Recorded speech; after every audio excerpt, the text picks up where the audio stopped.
Hello and good evening. You're watching the news on Sansad TV. I'm Bhawna Nayar. These are the headlines tonight. Vice President Jagdeep Dhankar inaugurates 83rd All India Presiding Officers Conference in Jaipur, asserts that parliamentary sovereignty and autonomy cannot be permitted to be diluted. Laws will be stronger and effective with greater people's participation, says Lok Sabha Speaker Om Birla at the All India Presiding Officers Conference, expresses concern over declining time for debate and discussion in the House. Government to set up 3 new cooperative societies to promote organic products, seeds and exports. Renaming of the National Centre for Drinking Water, Sanitation and Quality also approved. Did not leave the path of reforms even in the worst crisis of the century. Prime Minister Modi's addresses Global Investors Conference in West Madhya Pradesh in Indore asserts that India has become an attractive destination for investment. And Natu Natu from the film RRR wins historic Golden Globes for the Best Original Song Award. Prime Minister Modi congratulates entire team on the win.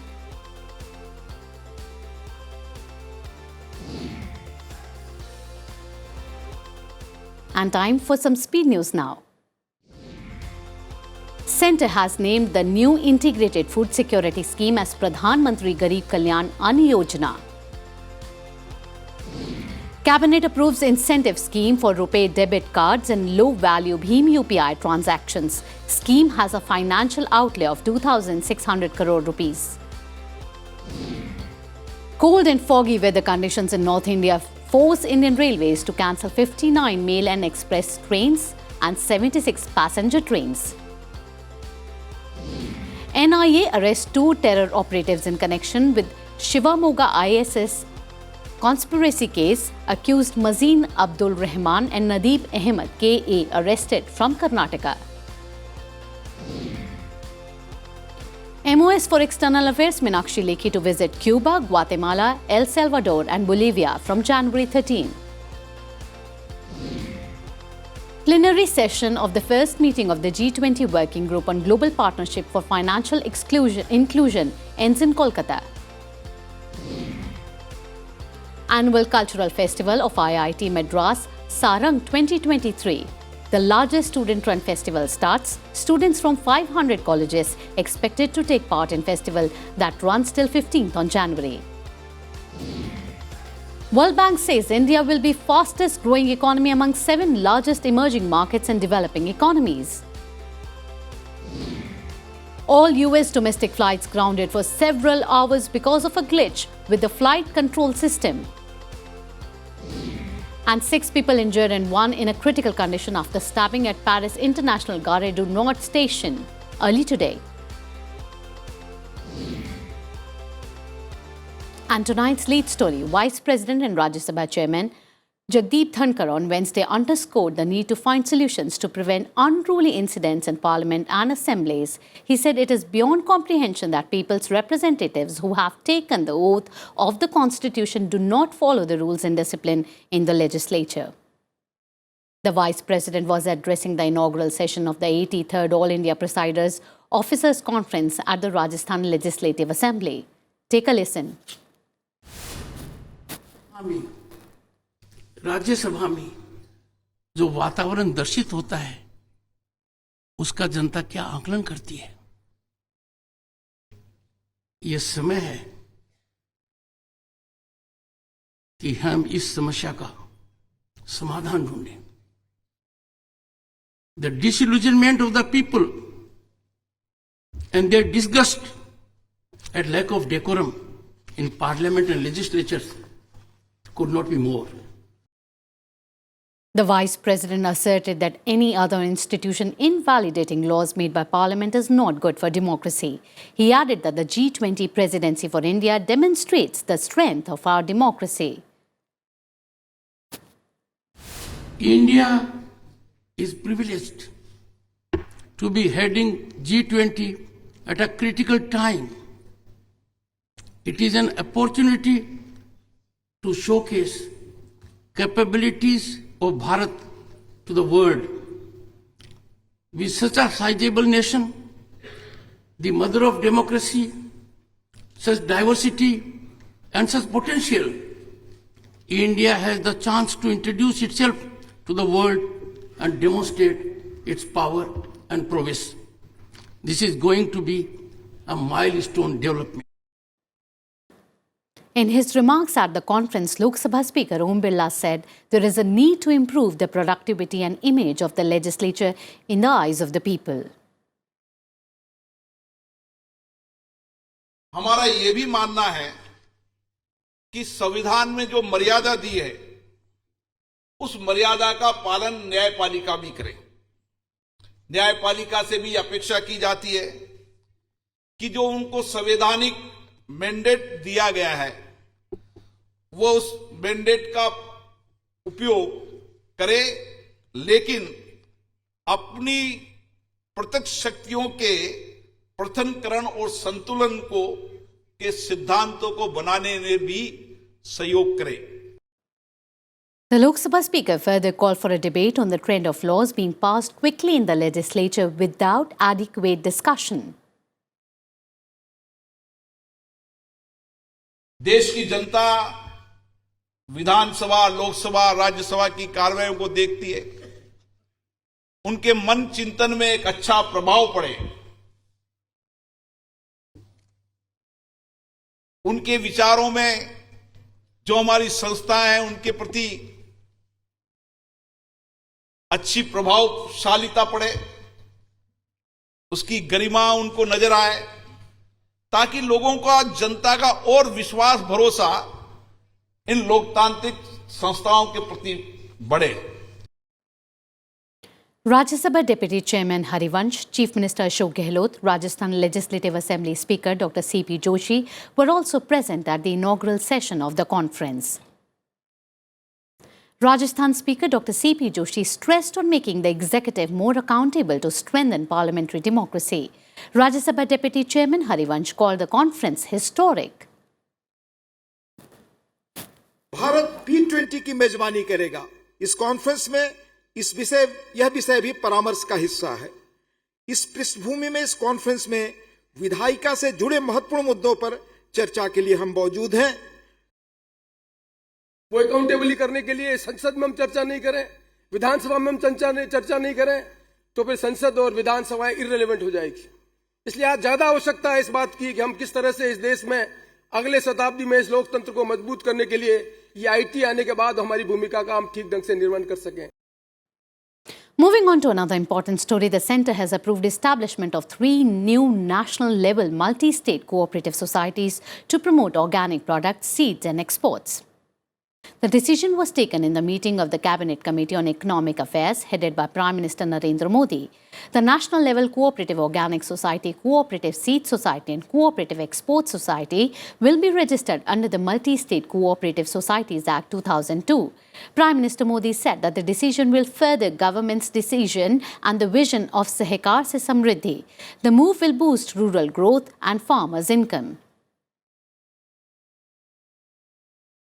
3 नए सहकारी संघों का निर्माण और किया गया है और इस निर्णय के द्वारा setting up a national cooperative export society, setting up A national level cooperative society for organic products, setting up A national level multi state seed cooperative society की स्थापना की गई है।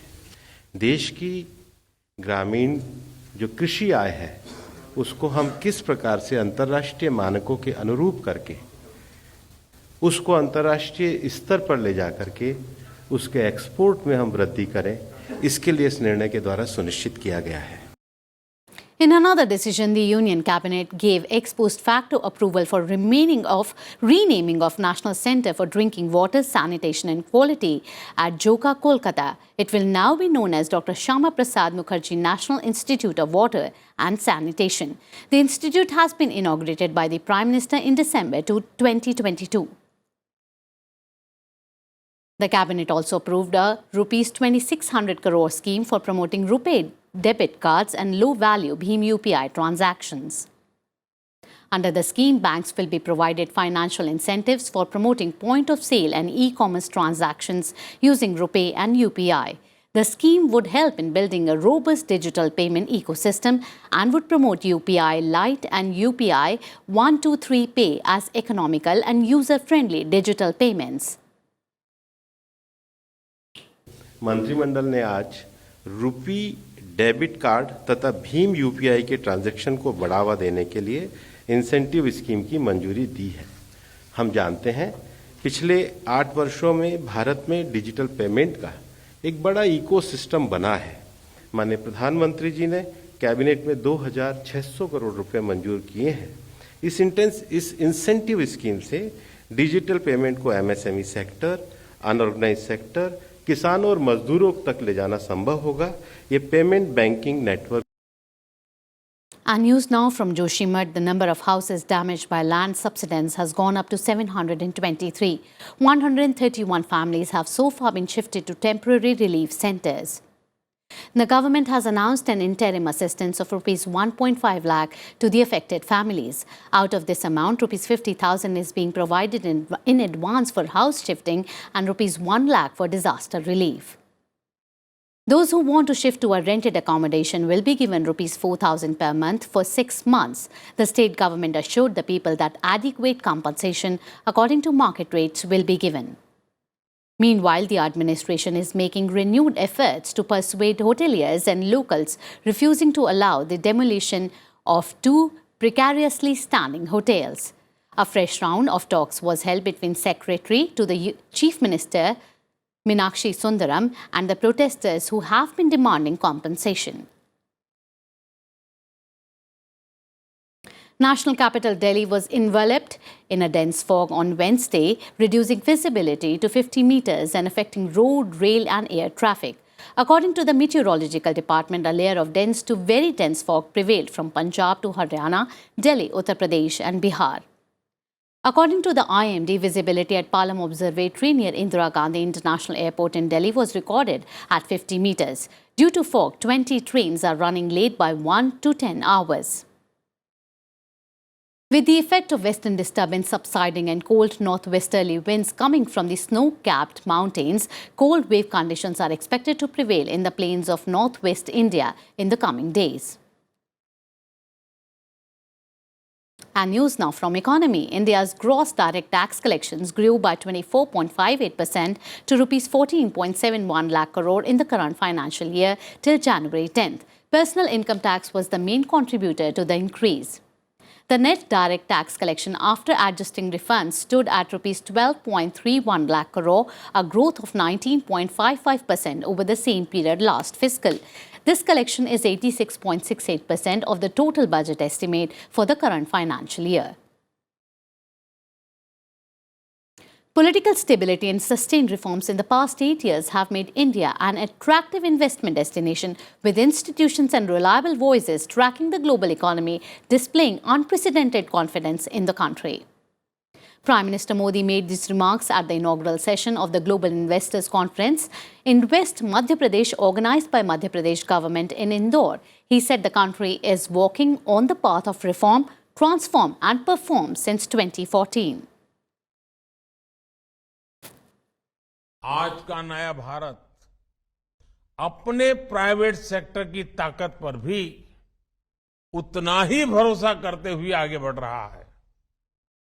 हमने डिफेंस, माइनिंग और स्पेस जैसे अनेक स्ट्रेटेजिक सेक्टर्स को भी प्राइवेट सेक्टर के लिए खोल दिया है। दर्जनों लेबर लॉज को 4 कोड्स में समाहित करना भी अपने आप में एक बहुत बड़ा कदम है। साथियों, कंप्लायंसेस के बोझ को कम करने के लिए और उसके लिए केंद्र और राज्य दोनों के स्तर पर अभूतपूर्व प्रयास चल रहे हैं। बीते कुछ समय में करीब 40,000 कंप्लायंसेस को हटाया जा चुका है। Moving on, Union Home Minister Amit Shah on Wednesday reiterated that Indian history has not been written from an Indian point of view. He was speaking at the launch of Sanjeev Sanyal's book, Revolutionaries, the story of how India won its freedom in Delhi. Amit Shah said that the book has started a new narrative regarding the freedom struggle. Take a listen. देश के आजादी का analysis अगर करते हैं तो ढेर सारे लोगों ने, ढेर सारे विचारों ने, ढेर सारे संगठनों ने और ढेर सारे मार्गों ने भी एक ही गंतव्य स्थान के पर जाने के लिए, एक ही लक्ष्य पर जाने के लिए प्रयास किया था और वो सबका सामूहिक फल है हमारे देश को आजादी मिलना। I'll look at some more news from across the nation now. Vice President Jagdeep Dhankar today visited the Constitution Park built at Raj Bhavan, Jaipur. Describing the park as unprecedented, the Vice President said that it is a fine example of the art form of the culture and constitutional values related to the Constitution across the country. The Vice President discussed the Constitution making and the proceedings of the Constitution committees related to it. Prime Minister Narendra Modi said that the cruise he will flag off on January 13 on a 51-day journey in the river Ganga is a unique opportunity to connect with the country's cultural roots and discover the beautiful aspects of its diversity. Finance Minister Nirmala Sitharaman and UK Chancellor of Exchequer Jeremy Hunt today held a telecon today. The two ministers discussed bilateral investment and trade issues relating to the G20, of which India has assumed the presidency for the current year, was also discussed. 3 soldiers, including a junior commissioned officer, JCO, died after they slipped into a deep gorge during patrolling along the line of control in Kupwara district of Jammu and Kashmir, the army said today. An army official said that the JCO and 2 other ranked soldiers were on a routine patrol in Machal sector when the trio slipped into the gorge on Tuesday.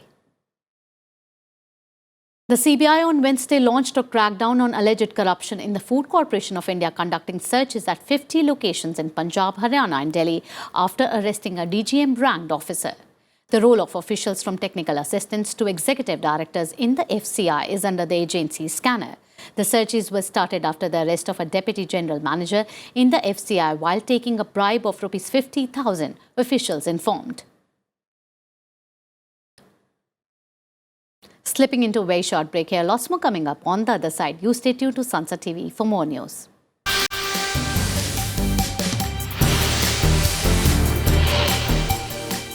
Welcome back after the break. You're watching the news and time now to see more stories from across the globe.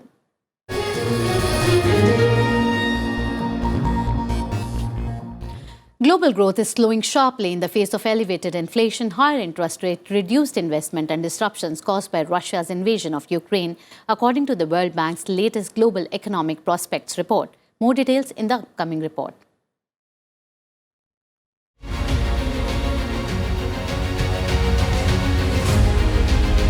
The global economy is in danger of slipping into recession given the fragile economic condition facing the world.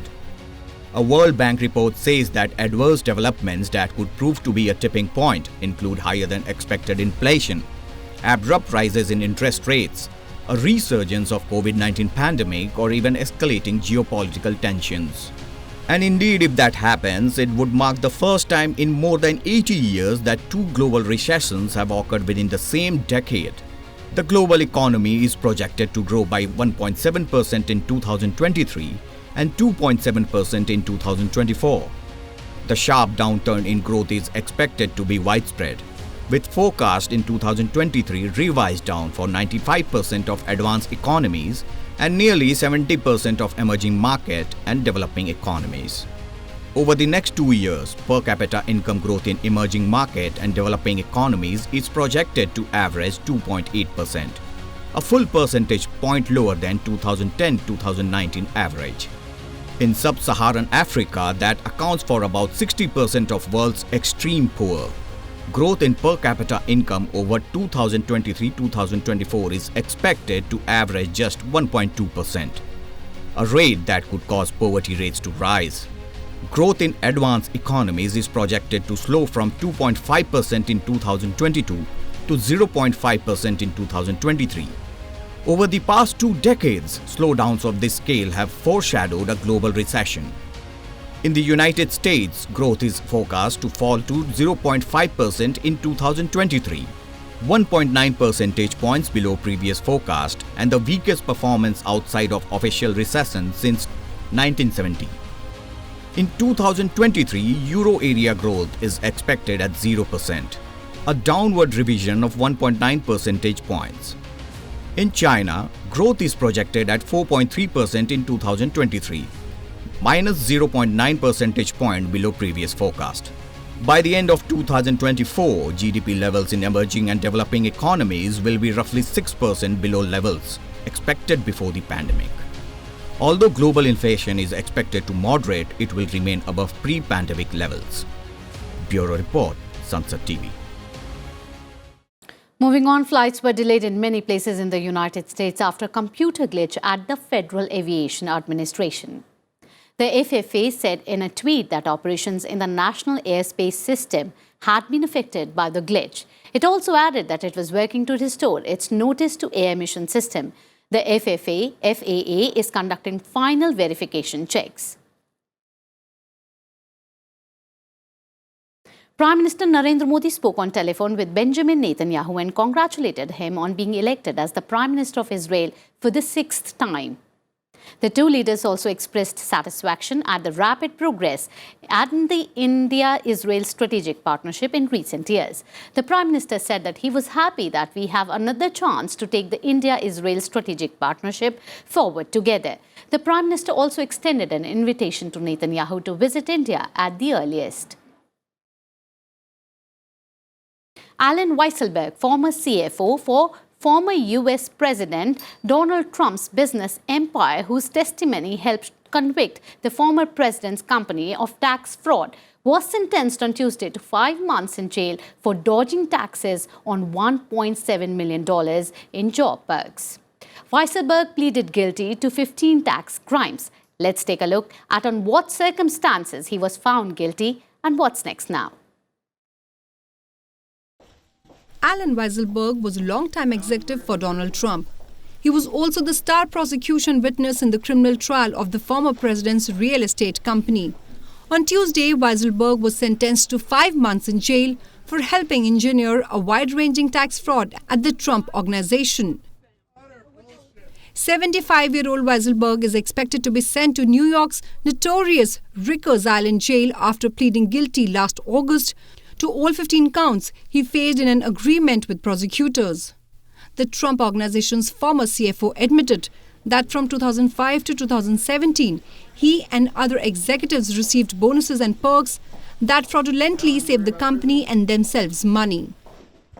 Weisselberg admitted to evading taxes on $1.76 million.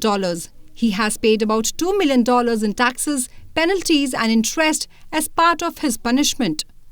The Trump Organization was convicted last month on all counts it faced at a trial overseen by a New York State court in Manhattan. In sentencing Weisselberg, the court said, had the executive not agreed to the 5-month term last August in his plea deal, the judge would have imposed a much longer sentence based on the trial testimony.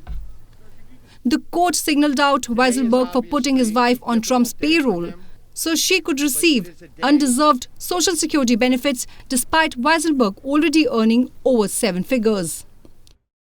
Other perks for the Weisselbergs included a luxury Manhattan apartment and multiple Mercedes-Benz vehicles. Though no longer CFO, Weisselberg is on paid leave from the Trump Organization.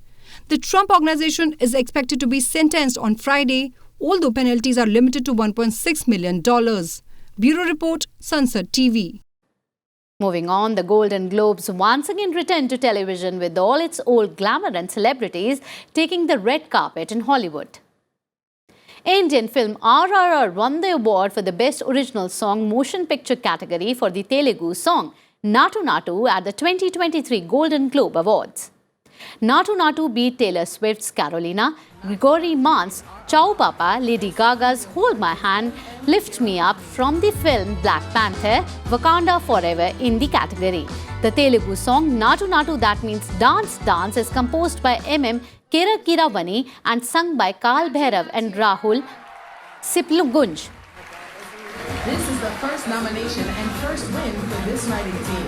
They win their Golden Globe tonight for their music and lyrics of Natu in RRR. Accepting the award is Prime Minister Modi congratulated the entire cast and crew of the film RRR for winning the Best Song Golden Globe Award for the song, saying the prestigious honour has made every Indian proud today.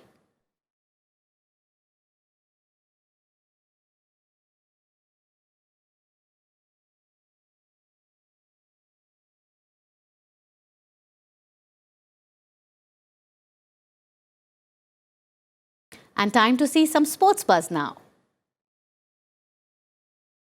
HS Pranay outwits Lakshya Sen in a pulsating 3-game thriller in the Malaysia Open Super 1000 badminton tournament. Pranay wins 22-24, 21-12, 21-18. PV Sindhu began her 2023 season with a 12-21, 21-10, 15-21 loss to Spain's Carolina Marin in the first round of the Malaysia Open Super 1000 event in Kuala Lumpur today. 1-0 up after yesterday's 67-run win in Guwahati, Rohit Sharma's men try to win the ODI series tomorrow when they take Dasun Shanaka's Sri Lankans at Kolkata's Eden Gardens. Former BCCI President Sourav Ganguly has confirmed Rishabh Pant will miss IPL 2023. Ganguly, who is reportedly Director of Cricket for IPL franchise Delhi Capital, also said that we will do well, but Pant's injury will affect. Srija Akula, Achanta Sharath, Kamal and Manika Batra have qualified for the singles events of the Durban World Table Tennis Championships, finals to be held in May. And with that, it's a wrap of today's bulletin. Keep watching Sansad TV for more news and updates. Till then, good night. Namaskar.